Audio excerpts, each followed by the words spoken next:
بسم اللہ الرحمن الرحیم نحمدہ ونصلی ونسلم علی رسولہ الکریم اما بعد فاعوذ باللہ من الشیطان الرجیم بسم اللہ الرحمن الرحیم یا ایھا الذین آمنوا اتقوا اللہ وکونوا مع الصادقین۔ اللہ پاک نے ارشاد فرمایا، اے ایمان والو، اللہ سے ڈرتے رہو اور ہمیشہ سچوں کے ساتھ رہو۔ آج ہم ان سچوں میں سے، اولیاء کاملین میں سے ایک عظیم روحانی شخصیت کا تذکرہ کر رہے ہیں۔ میری مراد سیدنا علی حجویری المعروف داتا گنج بخش رحمۃ اللہ تعالی علیہ ہیں۔ داتا صاحب رحمۃ اللہ علیہ کی بارگاہ میں حضرت علامہ اقبال رحمۃ اللہ علیہ ان الفاظ سے اپنی عقیدت کا اظہار کرتے ہیں: خاک پنجاب از دم او زندہ گشت، صبح ما از مہر او تابندہ گشت۔ پنجاب کی سرزمین داتا صاحب کے وجود سے زندہ ہو گئی اور آپ کی معرفت کے نور سے ہماری صبح روشن ہوئی۔ عہد فاروق از جمالش تازہ شد، آپ کے حسن کردار اور حسن و جمال سے سیدنا فاروق اعظم رضی اللہ تعالیٰ عنہ کے دور کی یاد تازہ ہو گئی۔ حق ز حرف او بلند آوازہ شد، اور آپ کی تبلیغی کوششوں سے دین اسلام کا پرچم بلند ہوا۔ داتا صاحب رحمۃ اللہ علیہ کا اسم گرامی علی ہے، آپ کی کنیت ابو الحسن، آپ کے والد گرامی کا نام عثمان ہے۔ داتا صاحب رحمۃ اللہ علیہ افغانستان کے مشہور شہر غزنی میں محلہ حجویر میں 400 ہجری کے لگ بھگ پیدا ہوئے۔ آپ کے والد جید عالم دین، عظیم فقیہ تھے اور بہت بڑے عابد و زاہد تھے، جبکہ آپ کی والدہ ماجدہ عابدہ، زاہدہ اور پارسا خاتون تھیں، اور آپ کے ماموں زہد و تقوی اور علم و فضل کی وجہ سے تاج الاولیاء کے لقب سے مشہور تھے۔ حضور علیہ السلام کا ارشاد ہے، بے شک علماء ہی انبیاء کے وارث ہیں، انہوں نے علم کا وارث بنایا، پس جس نے علم نبوی کو حاصل کیا اس نے بڑا حصہ حاصل کیا۔ داتا صاحب رحمۃ اللہ علیہ نے قرآن مجید سے تعلیم کا سلسلہ شروع کیا اور 4 سال کی عمر میں قرآن کریم سے تعلیم کا آغاز کیا۔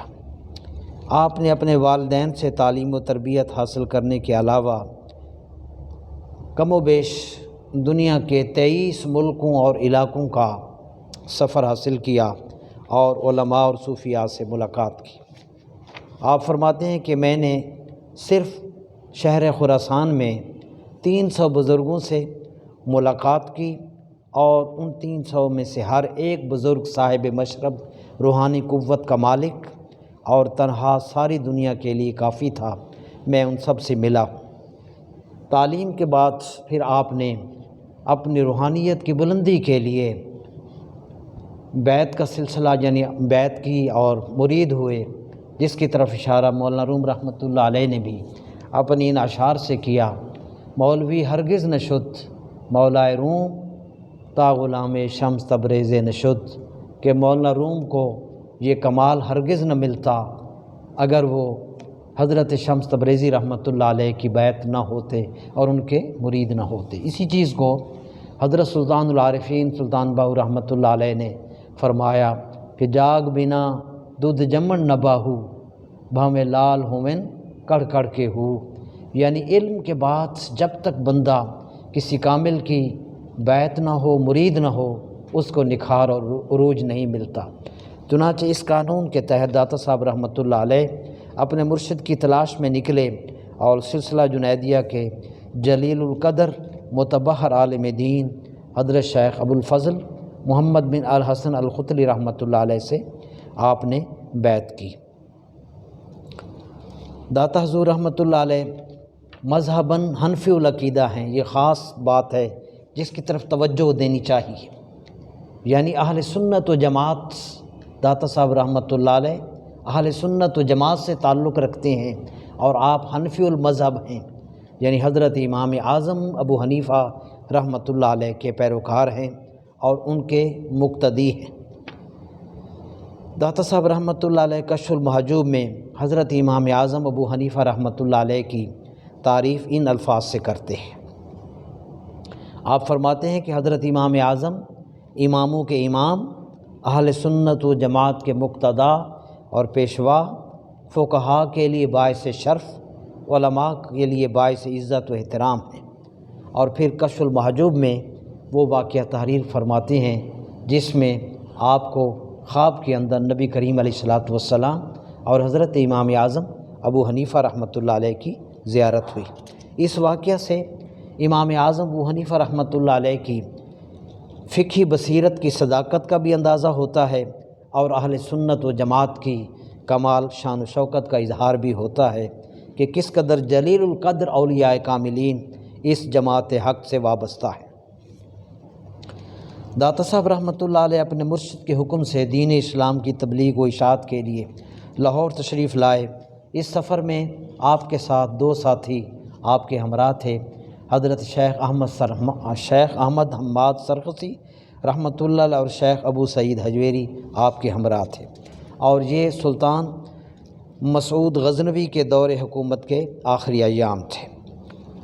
داتا صاحب رحمۃ اللہ علیہ نے اپنی اتنی محنت اور تعلیم اور والدین اور اساتذہ اور شیخ کامل کی تربیت کے بعد جب اپنی تبلیغ کا آغاز کیا تو پھر منفرد نتائج سامنے آئے۔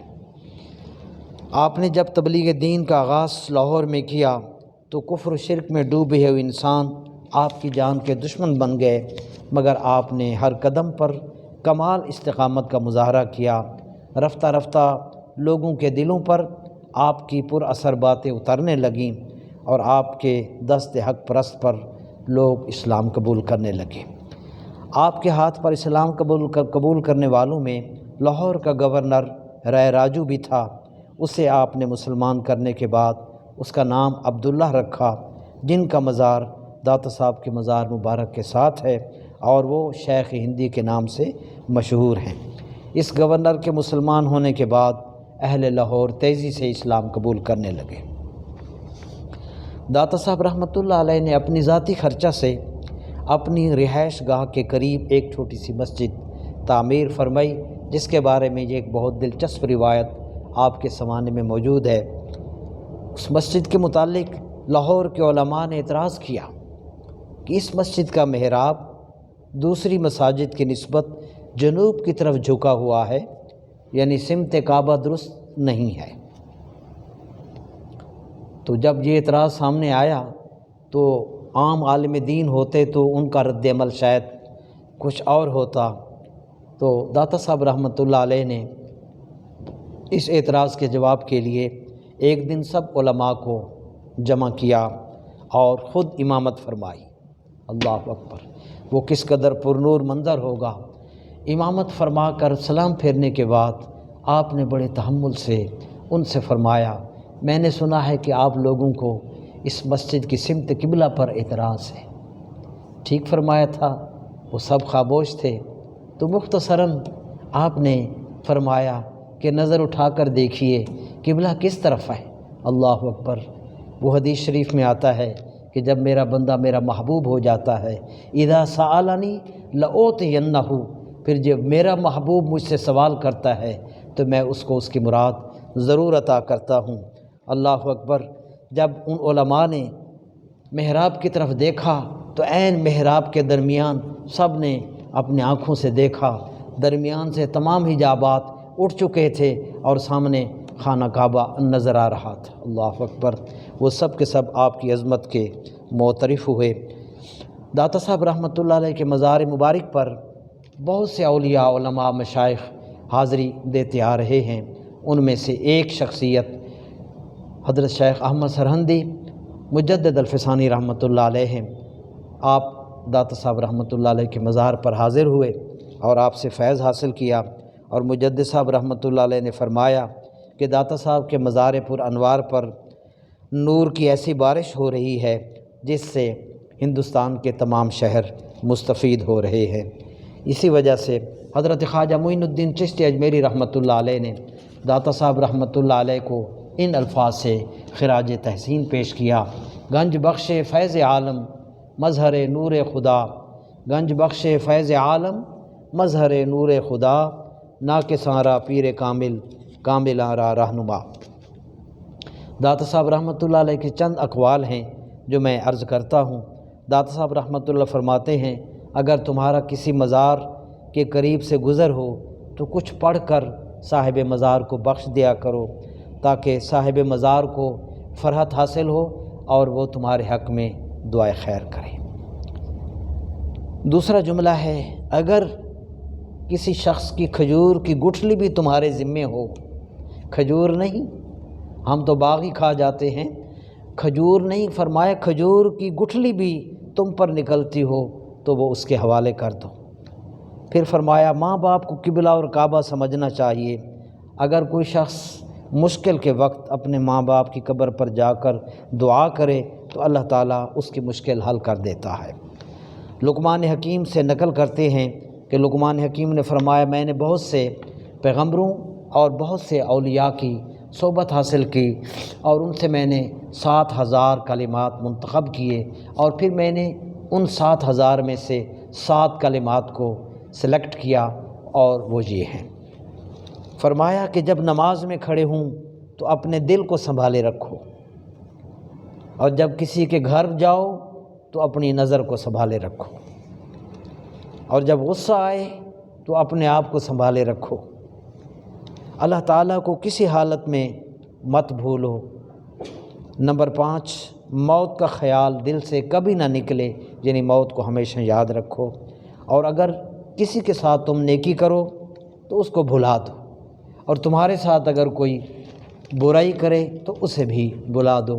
حضور علیہ السلام کا ارشاد ہے، المرء مع من احبہ، آدمی اسی کے ساتھ ہوگا قیامت کے دن جس سے وہ محبت کرتا ہوگا۔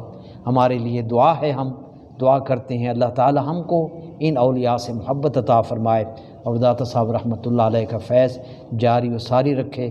آج 978واں عرس مبارک لاہور میں شروع ہو چکا ہے، اللہ تعالی آپ کا فیض عام فرمائے۔ وآخر دعوانا ان الحمد للہ رب العالمین۔